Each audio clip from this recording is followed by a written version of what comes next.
Hola Tribuners, kembali lagi dengan tribunkulu.com bersama saya Panji Destama. Kali ini Tribuners, saya kedatangan teman-teman orang-orang hebat yang akan membahas topik terkait sertifikat tanah yang bermasalah hingga menjadi konflik di tengah masyarakat. Dan saya hari ini juga kedatangan dengan Pak Insinyur Renjes Satyahedi yang merupakan anggota Komisi 3 DPRD Provinsi Bengkulu Dapil Mukomuko. Lalu Bapak Renjes juga ditemani oleh masyarakatnya, yaitu Pak Bambang Irawan selaku Kepala Desa Gajah Mati, kemudian Pak Edi selaku Kepala Dusun Desa Mekarsari, dan warga Desa Mekarsari Pak Kumaidi. Halo Pak, apa kabar semuanya Pak? Alhamdulillah, Assalamualaikum warahmatullahi wabarakatuh. Alhamdulillah baik semua. Oke Pak, sebelum saya membawa topik ini, mungkin Pak Renjes bisa memberikan benang merah dari pembahasan kita ini soal sertifikat tanah yang bermasalah atau yang bisa menjadi konflik sosial di tengah masyarakat. Silakan Pak Renjes, mungkin Pak. Oke, terima kasih Tribun Newscom Bengkulu yang telah hadir bersama kita. Ada Pak Kades dan Kepala Dusun dan masyarakat Mekarsari yang telah bersama kita pada hari ini. Kami ucapkan support yang tinggi terhadap personil Tribun Newscom Bengkulu. Pada hari ini kita akan membahas tentang masalah sertifikat tanah yang bermasalah.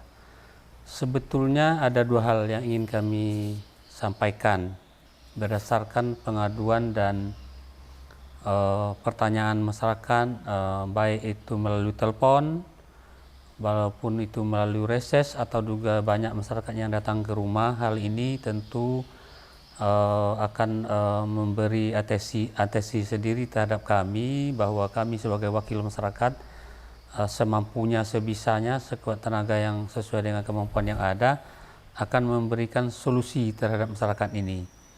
Hal tersebut adalah yang pertama, dari awal itu dari tahun 2000 itu bermasalah dengan Pedepati, di mana masyarakat banyak punya sertifikat yang keluar tahun 2000 yang notabene berada dalam HGU Pedepati, sehingga kesulitan masyarakat itu adalah dia punya sertifikat tapi tidak bisa digunakan. Apalagi bahasanya kalau masyarakat sekarang ini sertifikat ini bisa disekolahkan kan, nah, biar dia pintar sertifikat itu. Nah, jadi dalam hal ini masyarakat tidak dapat mempan dari sertifikat tanah yang dia miliki karena berada dalam HGU. Ini. Nah, yang notabene juga kita lihat bahwa HGU Pedepati itu terbitnya 2021, yang lebih belakang daripada sertifikat masyarakat. Namun secara praktik di lapangan masyarakat tidak bisa menggunakan. Malah ada beberapa masyarakat itu telah menguasai pada tahun 1986, 96 sama 97 itu sepertinya. Nah, baru sertifikatnya diproses keluar tahun 2000. Nah, ini tentu kami merasa termotivasi apapun yang bisa kami lakukan agar ini bisa terselesaikan dengan baik, masyarakat bisa mendapatkan haknya sebagai masyarakat yang memiliki itu tanah. Terus yang berikutnya ada lagi masalah tentang masyarakat yang punya tanah tapi tidak memiliki sertifikat di tanah yang bersangkutan. Malah orang lain yang punya sertifikat di tanah itu. Bisa jadi kalau kemarin warga ini mengurus di tanahnya punya ini, tanahnya dia punya, tapi sertifikatnya keluar di tempat yang lain. Ini tentu harus diselesaikan oleh pemerintah. Dalam hal ini barangkali OPD yang terkait adalah BPN. Nah, tentu peran serta masyarakat dan peran kami agar ini nanti mudah-mudahan dengan adanya pemberitaan media ini itu masyarakat terbuka pemikiran dan mata hatinya untuk mengikuti proses ini. Ini adalah proses yang baku yang bisa dilaksanakan dan bisa menyelesaikan proses ini, masalah ini gitu. Nah, jadi peran serta masyarakat adalah bagaimana BPN itu bisa memproses, barangkali diminta untuk mengumpulkan fotokopi sertifikatnya ke kepala desa. Ini kan tentu peran aktif masyarakat dalam ini sangat sangat tinggi dan ini memang masyarakat harus melakukan, tidak bisa dilakukan oleh orang lain. Sehingga kepala desa bisa bekerja sama atau melakukan permohonan kepada pihak BPN agar itu diselesaikan. Nah, mungkin jalur yang paling baik adalah PTSL, sehingga proses PTSL itu adalah mendudukkan fungsi dan letak suatu tanah itu sesuai dengan keadaan yang ada real di lapangan. Penataannya ya, Ya, Pak? ditata sedemikian rupa. Contoh tadi, seandainya saya punya tanah, tapi tidak punya sertifikat di situ, Ya. tentu sertifikat saya, karena saya ngurus juga misalnya, Ya. tahun 2000 keluarnya itu sama-sama keluar sama kawan-kawan. Saya pegang sertifikat ini, Ya. cuman sertifikat saya berada di tempat orang lain. Ya, Nah ini, ya mungkin kalau proses di BPN, ini ya harus didudukkan bahwa saya memiliki tanah, ini tanahnya, dan ini sertifikatnya cocok dan bisa digunakan. Seperti tadi untuk disekolahkan dan manfaat lain yang bisa digunakan untuk sertifikat ini. Begitu pun kawan yang tadi. Ada kawan punya sertifikat yang lahannya di tanah saya. Dia tidak pernah tahu bahwa tanah yang saya duduki ini milik dia, sertifikat dia ada di situ, nggak ada. Nah, ini harus didudukkan pada posisinya, itulah fungsinya PTSL. Nah, ini mudah-mudahan nanti bisa terlaksana secara baik agar ini fungsi dan anunya sesuai dengan yang dikehendaki. Dan nanti mungkin data yang lebih lengkap sebelum saya nanti menjawab beberapa pertanyaan, mungkin kembali ke masyarakat dulu, masalahnya mereka apa di situ. Ini yang kami tangkap dari pertanyaan, dari usulan, dari yang juga mengajukan datang ke rumah dan sebagainya. Ini yang masalah utamanya itu ada dua itu tadi, yaitu masalah KHGU, terus lagi masalah yang sertifikat yang kusut, tidak sesuai dengan keadaan yang ada di lapangan. Mungkin itu sementara. Oke, mungkin saya akan bertanya nih kepada masyarakat, baik kepala desa, kepala dusun dan juga warga desa Mekarsari. Mungkin bapak-bapak pernah atau mengalami langsung problem hal ini, apa tanah milik bapak ternyata nama sertifikatnya orang lain seperti itu. Mungkin atau ada tetangga pengalaman atau masyarakat yang dia kenal itu ya. Mungkin dari Pak Kumaydi dulu mungkin, Pak. Ya, terima kasih atas pertanyaannya. Mungkin sedikit akan saya gambarkan gimana tadi sesuai yang diceritakan oleh Pak Renjes selaku anggota Dewan Provinsi. Saya akan menceritakan kronologis perjalanan sampai terjadi benang kusut sertifikat di warga kami, khususnya mungkin di desa lain, umumnya di Kecamatan Sungai Rumbe mungkin banyak, tapi yang mungkin saya ceritakan yang lebih jelas saya lihat, yang saya alami di sekitar warga desa di mana saya tinggal, yaitu di Mekarsari.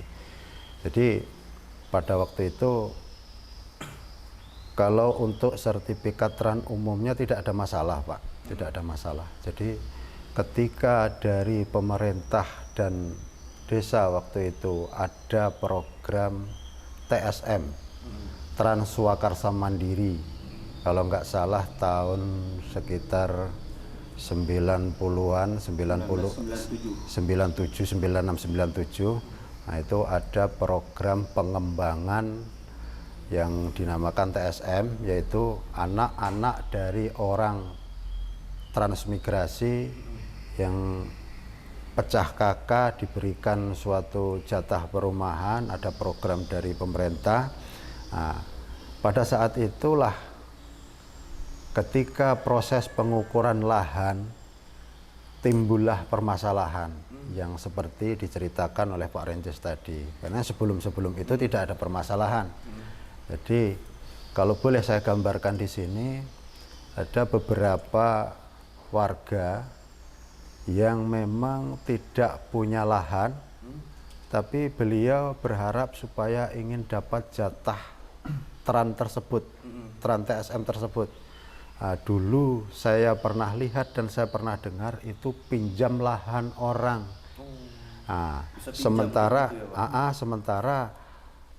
orang-orang tersebut tidak tahu bagaimana konsekuensinya wong lahan kok dipinjamkan. Jadi setelah ada datang tim dari agraria diukur, ya lahan yang dipinjamkan itu yang diukur dan setelah itu terbit sertifikat. Sementara lahan tersebut punya si A, terbit sertifikat punya si B. Itulah mulai saat itu timbul permasalahan. Bahaya pinjam-pinjam. Itu salah satu, itu salah satu. Terus yang berkaitan dengan lahan usaha seperti yang diceritakan Pak Renjes tadi, ya kita juga tidak menyalahkan siapa-siapa. Sudah barang pasti kalau orang BPN itu datang kan dia tidak tahu ini lahan siapa, ini punya siapa, mau diatasnamakan siapa. Otomatis hasil dari apa yang ditunjukkan orang-orang di desa itulah yang dilakukan orang BPN. Jadi setelah dia ukur sedemikian rupa, setelah dia proses sampai terbitnya sertifikat, ternyata alhasil sertifikat tersebut tidak sesuai dengan lahan yang ada di lapangan. Suatu contoh, si A punya lahan 2 hektar, ada juga si B punya lahan 3 hektar, namun semuanya diiris rata, diukur rata, disekat rata, 1 hektar 3/4, 1 hektar setengah. Jadi kadang-kadang ada yang lahan itu punya si A, sertifikatnya atas nama si B, si C, dan seterusnya. Jadi mulai saat itulah timbul permasalahan-permasalahan. Kemudian ditambah lagi lahan-lahan tersebut beberapa tahun kemudian konon saya dengar dari orang-orang di sekitar saya masuk ke lahan HGU. Otomatis setelah masuk ke lahan HGU, apalagi kalau kita lihat realitas sekarang Pak ya, jadi yang menguasai tanah itu sudah berganti orang.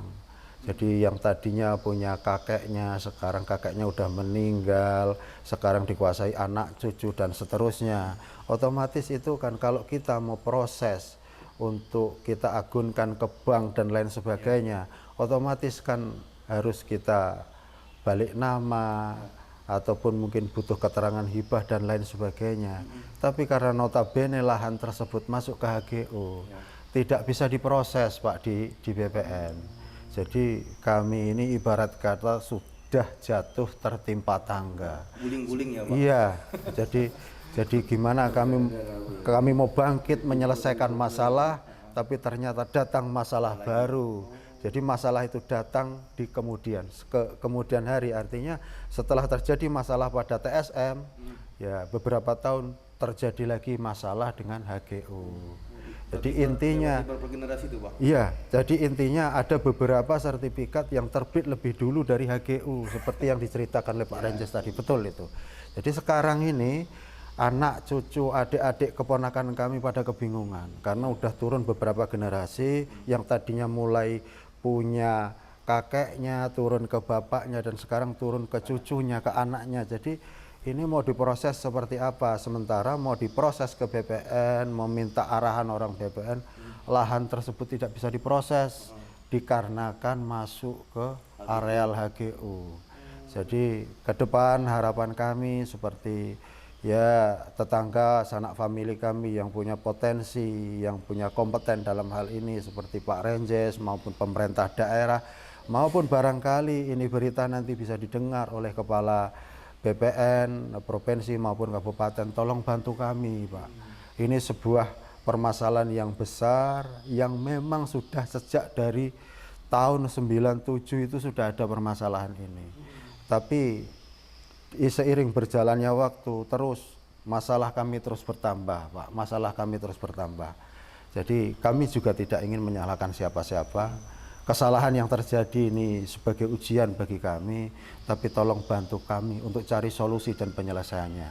Itu cuma harapan Pak.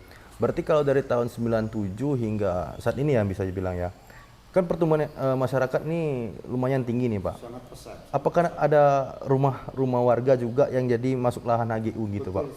Betul sekali Pak. Jadi ada beberapa rumah warga yang memang sekarang masuk ke dalam HGU.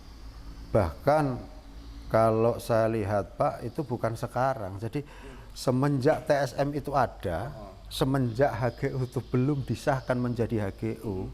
Jadi barangkali kalau saya boleh sampaikan di sini, saya nggak tahu persis prosedurnya seperti apa memang sebelum HGU itu izin prinsip dulu, setelah itu baru keluar HGU atau gimana saya nggak tahu. Tapi sebelum keluar HGU itu rumah udah ada, dan sekarang notabene orang menyebut itu rumah dan itu lahan masuk ke HGU. Jadi alangkah kasihan mereka. Ya seperti yang disampaikan oleh Pak Renjes tadi, sertifikatnya nggak bisa disekolahkan, terus mau diproses. Kadang-kadang ini satu gambaran Pak ya, saya yang kuasai lahan, warisan dari bapak saya ataupun nenek saya ataupun kakek saya, sementara saya mau proses agunkan ke bank atau ke koperasi, itu orang kan butuh tanda tangan yang bersangkutan yang sesuai tertera nama di sertifikat, sementara beliau sudah tidak ada, sudah almarhum. Jadi otomatis saya punya upaya bagaimana caranya sertifikat itu bisa atas nama saya sendiri. Tapi lagi-lagi tidak bisa Pak, kebentur karena lahan tersebut masuk ke HGU. Gara-gara HGU ya Pak? Tidak bisa diproses. Tidak bisa proses. Nah, kayak berat nih HGU kayaknya Pak, gara-gara HGU. Oke, mungkin udah dari Pak Kumaydi, Pak Edi nih, yang manis ini yang di tengah ini Tribuners. Apakah dia ada cerita soal atau pengalaman terkait dengan sertifikat lahan yang bermasalah, atau mungkin juga beliau menjadi korban dari HGU, gara-gara HGU hidup untuk generasinya ini agak tersendat seperti itu Tribuners. Mungkin silakan Pak Edi. Terima kasih buat Tribun Bengkulu yang sudah berkenan hadir di Sungai Rumbai ini. Terima kasih, sama-sama Membantu pengurusan sertifikat. Jadi sebenarnya ada keluhan dari masyarakat itu tentang masalah sertifikat, diantaranya dia memiliki lahan tapi tidak menguasai sertifikat. Bahkan ada yang berpedoman dia megang sertifikat bahkan lahan itu belum ada sertifikat. Kayak nikah sirih ya Pak? Iya, betul. Jadi dia menguasai lahan kosong tapi pada dasarnya sudah dikasih sertifikat sama orang tuanya. Sedangkan sertifikat itu tidak di situ tempatnya. Posisinya. Beda lahan beda sertifikat ternyata ya Pak. Saya kayak beli motor itu STNK-nya berbeda. Sama dengan nomor lah. Nggak sama nomor seri. Nah, kalau keluhan seperti itu Pak, permasalahannya itu apakah sama yang terjadi pada saat TSM waktu itu? Apakah ada permasalahan yang lain waktu itu dihadapi oleh warga di sekitar Pak? Jadi kalau kosan itu sama Pak? Sama gara-gara TSM. Berarti ini gara-gara pinjam ya Pak? Mulanya dari TSM itu, bermulanya. Dari situ, dari TSM. Jadi gara-gara meminjamkan lahan, ujung-ujung diambil orang, takutnya kayak gitu kan Pak. Nah jadi Tribuners, ada satu lagi nih Tribuners, sama dengan dari Kepala Desa paling ganteng nih, Kepala Desa Gajah Mati, Bapak Bambang Irawan.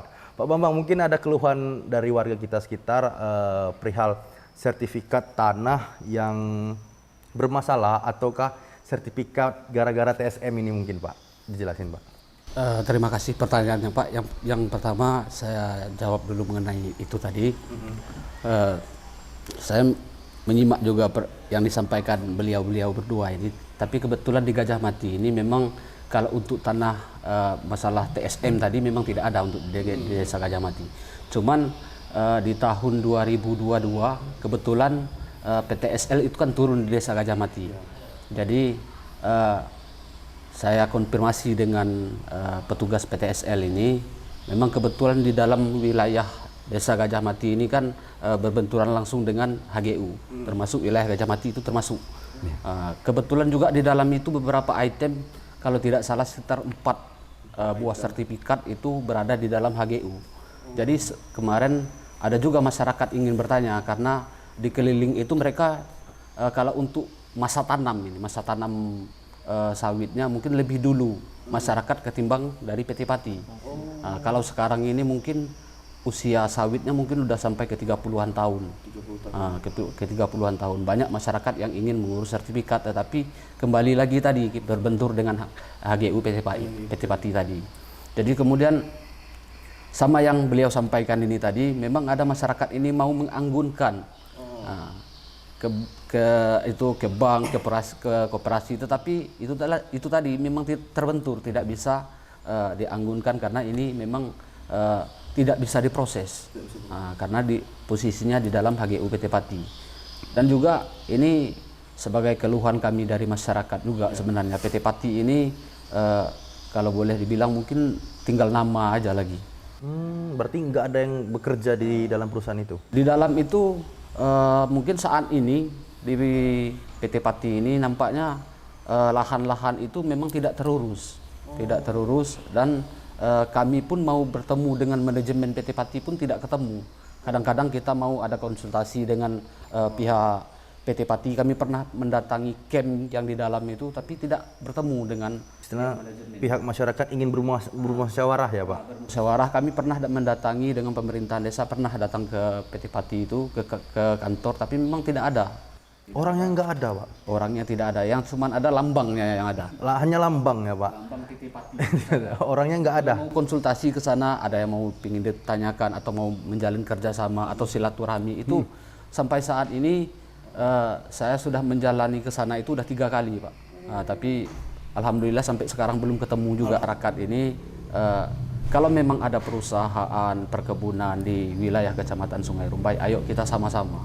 Harapan kami kita bisa bekerja sama membangun di Kecamatan Sungai Rumbai ini, terkhusus di mungkin desa-desa yang termasuk di dalam wilayah PT Pati ini, terutama Desa Gajah Mati, Retak Mudi, itu desa penyangga di PT Pati ini. Tetapi nampaknya PT Pati untuk saat ini memang belum bisa bertemu langsung dengan kami para masyarakat ini. Itu harapan kami ke depannya ada komunikasi yang baik. Bagaimana kita menjalin, bagaimanapun kami ini kan desa penyangga, otomatis harus ada saling berkepentingan, harus ada kebutuhan kita sama-sama. Jadi harapan kami itu yang jelasnya. Oke, berarti ketika Bapak mendatangi perusahaan aja dan tidak ketemu orang yang nggak tahu kemana, yang berarti yang ditakutin oleh desa sekitar itu konflik sosial ya Pak, yang terjadi antara masyarakat dan perusahaan, seperti itu Pak? Yang kami takutkan yang jelasnya terutama nanti kalau memang kondisinya PT Pati itu memang seperti ini, nanti takutnya masyarakat ini mengklaim tanah ini dan nanti terjadi keributan di wilayah PT Pati itu sendiri. Nanti masyarakat nanti yang beradu sesama masyarakat, yang ini bilang ini milik saya, yang ini bilang milik saya, nanti terjadi keributan. Nah, itu harapan kami. Kami sebenarnya mau ke sana kemarin, tujuannya itu juga. Biar kita jangan sampai ada berbenturan di dalam masyarakat, itu yang jelasnya, yang harapan kami itu. Oke, siap.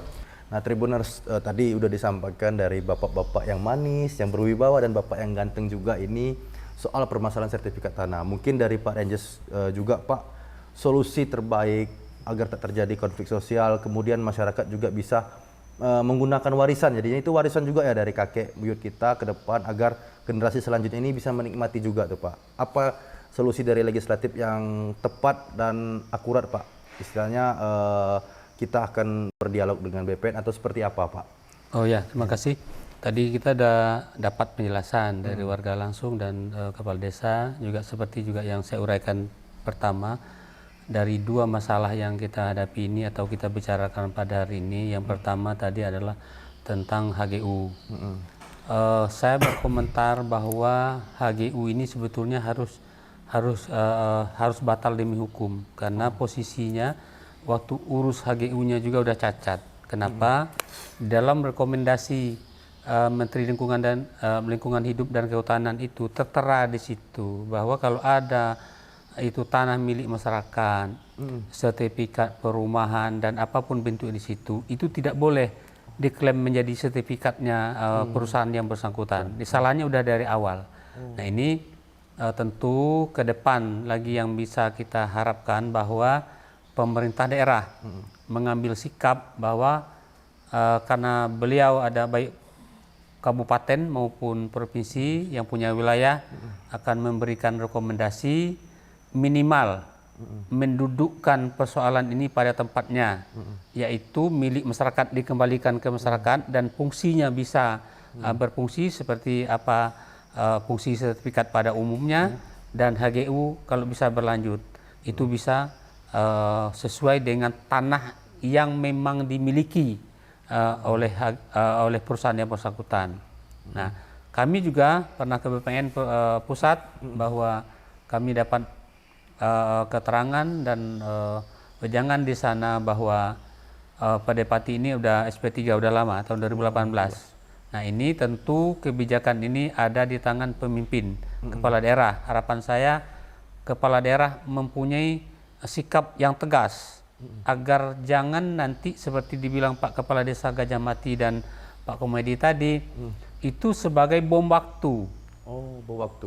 Bom waktu. Kenapa, Pak? Lambat atau launnya masyarakat akan berkonflik di situ. Iya, Karena posisinya sekarang HGU Padepati tinggal nama, masyarakat yang menguasai itu sekarang, yang mengambil fungsinya kebun itu adalah masyarakat. Tentu klaim-mengklaim atau ini akan timbul masalah di kemudian hari. Maka tindak tegas dari pemimpin daerah itu sangat kita harapkan. Iya, iya. Nah, kalau memang dalam artian bahwa itu izinnya harus dicabut, ya cabut.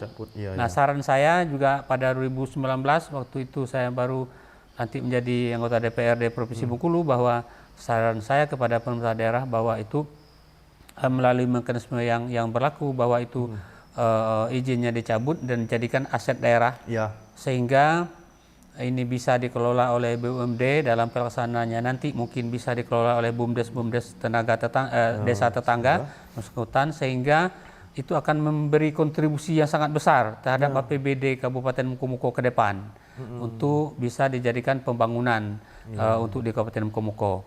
Baik itu kabupaten maupun kecamatan dan desa itu punya kontribusi semua atas adanya HGU atau tadi tanah yang peninggalan HGU itu berada di Kecamatan Sungai Rumbai ini. Itu satu tentang HGU Padepati. Terus yang berikutnya tentang sertifikat Iya, Pak. tanah masyarakat. Tadi yang berada dalam HGU tidak bisa memfungsikan sertifikat itu sesuai dengan fungsinya sendiri. Dan harapan kita juga ini akan bisa diselesaikan oleh pihak yang berwenang, dalam hal ini mungkin BPN, dalam ini melalui PTSL, yang mana PTSL itu adalah mendudukkan fungsi dan kepemilikan tanah itu sesuai dengan keadaan tanah yang ada sekarang. Nah, oleh karena itu harapan saya lebih cepat lebih baik, karena itu juga akan mempunyai dampak negatif di kemudian hari. Contoh, saya memiliki lahannya saja, tapi tidak mempunyai sertifikat di lahan yang bersangkutan. Siap. Saya di zaman saya masih hidup, orang tahu semua itu miliknya Pak Renjes. Tapi anak saya, cucu saya, cicit saya nanti belum tahu. Ya. Generasi berikutnya ini datang aja, cicitnya si Badu tadi yang punya sertifikat di lahan saya, dia ngaku-ngaku ini tanah saya karena ini ada sertifikat dan ini bukti menyatakan bahwa itu sertifikat. Itu kan akan menjadi suatu konflik di kemudian hari. Nah, ini oleh karena itu saya menghimbau pemerintah daerah, dalam hal ini mungkin yang berkompeten adalah BPN, agar itu bisa diselesaikan secepat mungkin agar tidak ada lagi mengandung konflik di kemudian hari. Itu komentar saya. Terima kasih. Izin Pak, tadi Bapak juga membahas soal PTSL nih Pak. Iya. Nah, saya juga ingin tahu nih, PTSL itu apa, kemudian sedikit edukasi untuk masyarakat Pak. PTSL itu manfaatnya seperti apa itu Pak? Oh gitu ya. Itu PTSL itu adalah pengurusan tanah ya, tentang itu diuruskan.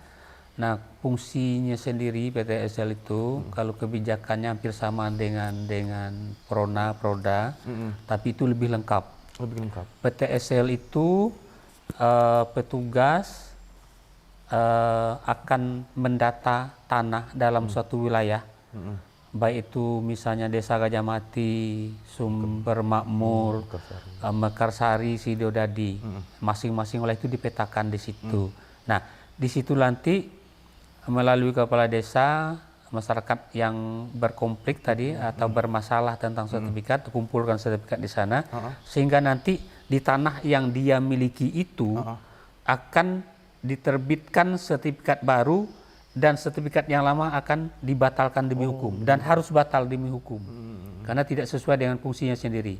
Nah, itu fungsinya PTSL, sehingga harapan saya peran aktif masyarakat ini sangat ditunggu dan sangat dibutuhkan untuk mendukung ini agar di kemudian hari tidak mengalami konflik lagi. Nah, itu PTSL. Nah, memetakan PTSL itu memetakan seluruh tanah yang ada di wilayah yang bersangkutan sesuai dengan kepemilikannya dan hak yang dimilikinya, harus disesuaikan itu. Jadi saya kira sangat rugi masyarakat kalau tidak memanfaatkan ini. Karena ini program yang diluncurkan oleh pemerintah melalui pemerintah pusat ke daerah, dan ini sangat membantu masyarakat. Bahwa tadinya saya punya tanah, memiliki tanah, tapi sertifikat saya di tempat yang lain, termasuk di seberang sana punya bermasalah, itu didudukkan permasalahannya itu. Yang saya punya sertifikat, yang sertifikat saya yang di tempat lain itu dibatalkan, saya akan diberikan sertifikat baru sesuai dengan tanah yang saya miliki, sesuai dengan keterangan dan data-data yang saya miliki. Saya juga pernah konfirmasi ke BPN Kabupaten Mukomuko. Kepala, saya lupa kepalanya ya. Kepala BPN. Ya, Kepala BPN Mukomuko memang menyarankan bahwa itu dilakukan PTSL, ngajukan permohonan PTSL, nanti itu tuntas semua itu. Nah, dan juga sudah pernah dilakukan PTSL di wilayah yang bersangkutan, tapi keterbukaan dan masyarakat tidak memberikan data tentang itu. Contoh misalnya Desa Gajah Mati, udah ada itu peta Desa Gajah Mati di BPN itu udah ada dia tanah ini. Cuman kepemilikan yang sah ini tidak ada karena dianggap tidak berkonflik waktu itu. Nah, jadi setelah itu diadakan PTSL atau dulu sudah pernah disosialisasikan oleh pihak BPN, tapi penerimaan masyarakat dan tanggapan masyarakatnya kurang pas waktu itu. Maka saya memperankan fungsi saya sebagai DPRD, wakil dari masyarakat, itu ujung tombaknya bagi masyarakat. Rugilah kita semua, rugilah masyarakat kalau tidak memanfaatkan program PTSL ini untuk mendapatkan hak dan kepemilikan tanah itu yang sah dan valid berdasarkan ketentuan hukum yang berlaku. Itu, Pak. Siap. Berarti memanfaatkan waktu Bapak tinggal berapa bulan lagi Ya, lah, Pak? saya ingin memanfaatkan waktu ini. Prinsip saya satu, sesuai dengan tekad saya dulu masuk ke DPR, agar saya bisa bermanfaat, dari sisa hidup saya bisa bermanfaat bagi orang lain. Begitupun dari sisa masa jabatan saya yang 3 bulan lagi, itu apapun yang bisa saya lakukan akan saya lakukan. Minimal, kalaupun itu belum selesai, tapi sudah saya mulai. Sebisa dengan waktu 3 bulan ini, saya mulai melangkah dengan sebisanya bisa, sehingga nanti akan bisa diteruskan oleh yang lain. Dan kesempatan ini juga saya katakan bahwa mungkin apakah ada harapan masyarakat atau tidak, tapi yang jelas kalau itu memang masyarakat membutuhkan agar saya bisa bermanfaat bagi orang lain, tetap sekalipun saya tidak menjadi anggota DPR, saya juga bersama masyarakat, insya Allah itu. Oke. Jadi tadi Tribuners udah penjelasan terkait PTSL bersama Renjes. Mungkin dari ini warga juga kan. Ini Pak, perlu adanya peran aktif masyarakat nih Pak dalam hal ini untuk program PTSL ini. Mungkin dari kepala desa ataupun dari Pak Edi ataupun Pak Kumaydi. Mungkin nanggapinya seperti apa nih Pak? Dari Pak ini ya, siap.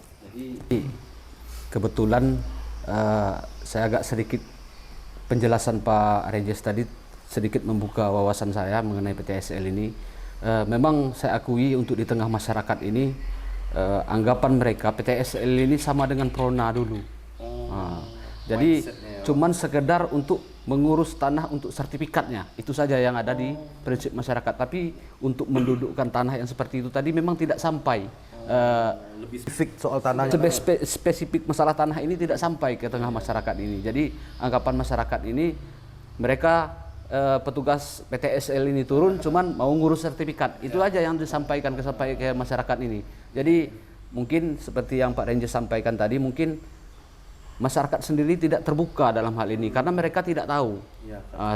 Harapan kami ya kalau ada PTSL yang ke depannya ini sebelum turun ke tengah masyarakat, harapan kami ada sedikit informasi itu disampaikan, disosialisasikan dulu terhadap masyarakat.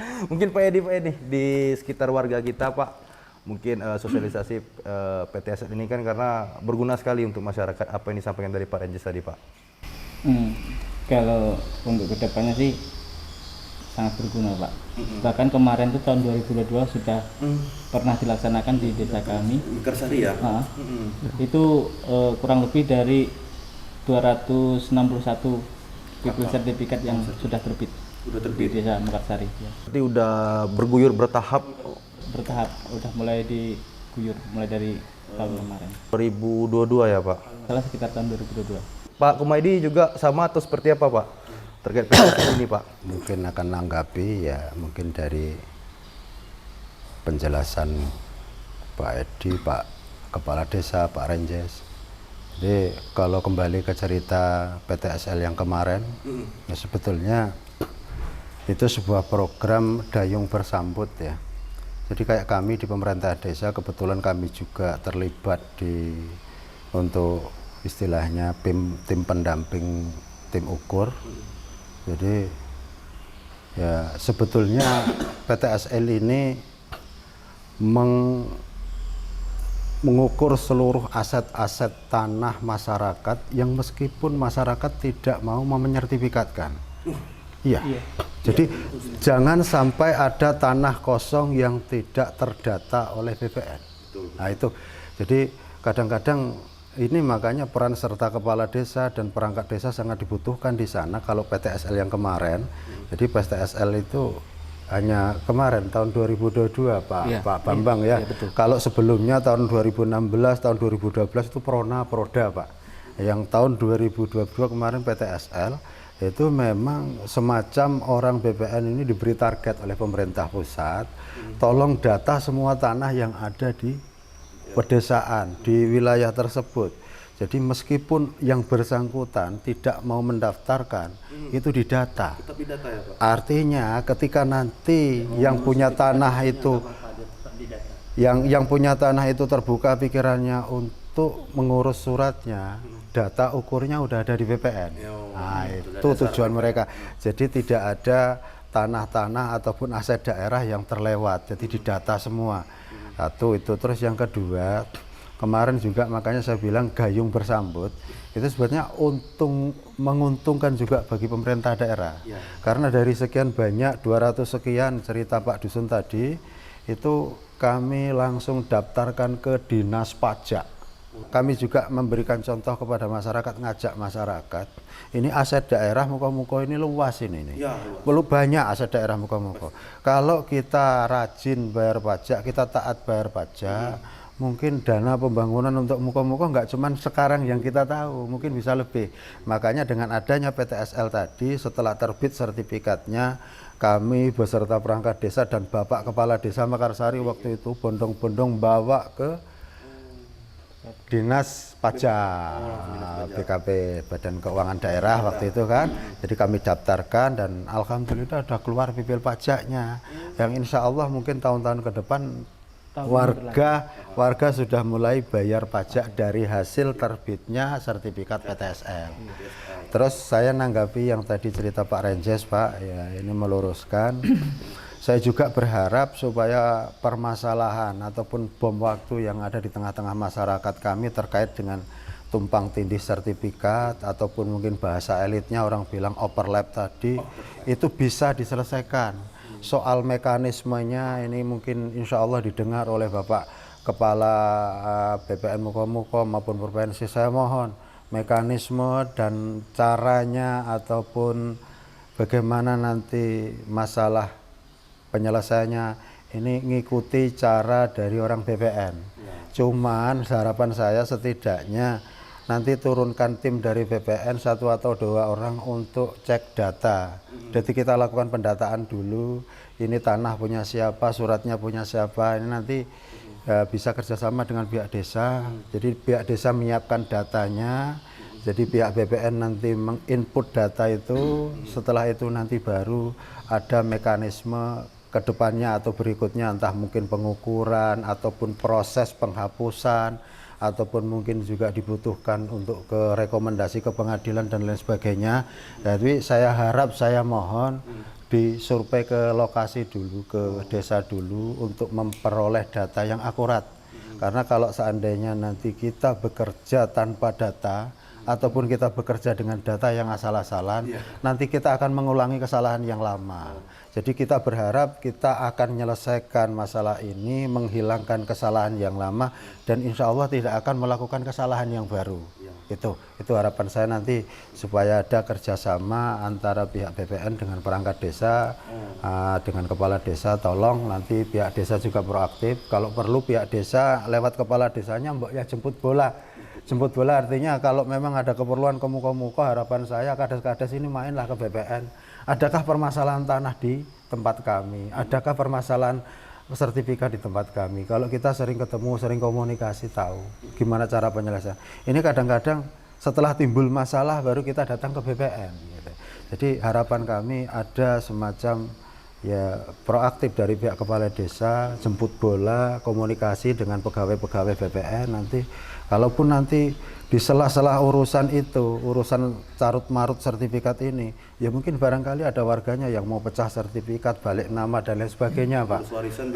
Ngurus warisan, surat hibah, akta hibah dan selainnya itu selanjutnya itu mungkin mudah kita komunikasikan kalau kita sering datang ke BPN. Karena harapan saya ya saya selaku warga yang memang dulu pernah jadi perangkat desa, Pak, yang tahu dengan permasalahan ini, saya sangat prihatin, Pak. Itu selalu membebani pikiran saya. Jadi kadang-kadang saya nggak bisa tidur, saya hanya berpikir. Gara-gara tanah ya, Pak? Iya. Apa yang akan terjadi ke anak cucu saya nanti, ke adik-adik saya. Ketika masalah ini sekarang tidak muncul, mereka sekarang tidak tahu, Pak. Mereka tidak tahu. Tapi ketika nanti potensi peluang mafia tanah itu masuk dan mafia tanah itu tahu di sana banyak peluang, setelah mereka diobok-obok oleh mafia tanah, baru mereka akan menyesal dan mengetahui permasalahan. Nah, dengan harapan ini, tanpa harus datangnya masalah itu lebih dulu, mereka semua tahu di tengah-tengah kita ada masalah. Meskipun kalau kita diamkan tidak ada masalah, tapi sebetulnya ada gunung es yang suatu saat akan runtuh, salju itu menimpa kita dan bermasalah hidup kita. Gitu. Hanya itu, Pak, mungkin kalau seandainya dari penjelasan kami kurang berkenan dan mungkin menyinggung lain pihak, saya mohon maaf. Tapi intinya itulah yang saya harap, uluran tangan dari pemerintah daerah maupun stakeholder yang ada ataupun pihak BPN, pusat, provinsi maupun kabupaten, tolong Pak bantu permasalahan kami. Selesaikan biar anak cucu kami meskipun setapak yang kami berikan, sejengkal yang kami berikan kepada anak cucu kami itu betul-betul tanah warisan. Jangan sampai meskipun lebar kami berikan tapi masalah yang akan mereka terima. Saya mohon, Pak. Ini itu. Kita memohon ke pemerintah daerah untuk solusinya seperti apa dan juga peran aktif dari Kades ke BPN untuk jemput bola seperti itu ya, Pak. Oke, Tribuners, tadi penyampaian dari warga dan juga Pak Renjes langsung terkait HGU, sertifikat tanah bermasalah dan juga soal PTSL dan berguna untuk masyarakat Tribuners. Mungkin sebelum closing ini ada penyampaian dari Pak Renjes. Satu dua kata, Pak, untuk pemerintah ataupun untuk solusi ataupun juga soal sertifikat tanah bermasalah ini menjadi benang kusut, Pak. Silakan, Pak Renjes. Terima kasih. Akan saya tutup acara ini dengan satu statement. Yang pertama, kami menghimbau kepada masyarakat seluruhnya yang tanahnya bermasalah, manfaatkanlah program yang sudah diluncurkan atau yang diberikan oleh pemerintah itu melalui PTSL. Terus kepada pemerintah daerah, tentu harapan masyarakat tadi udah jelas, dan saya juga menambahkan bahwa jika pemerintah daerah tidak komit dengan mendudukkan letak dan fungsi daripada tanah-tanah yang dimiliki masyarakat, tentu akan berdampak negatif di kemudian hari. Harapan saya, tolong segera dilakukan penertiban dan pemetaan tanah sesuai dengan fungsi dan kepemilikannya pada masing-masing masyarakat, baik itu kabupaten maupun provinsi maupun pusat, agar ini tidak menimbulkan konflik tanah di kemudian hari. Terima kasih. Assalamualaikum warahmatullahi wabarakatuh. Oke, Tribuners, sekian tadi dari saya podcast bersama tribunkulur.com bersama Panji Destama, pamit undur diri.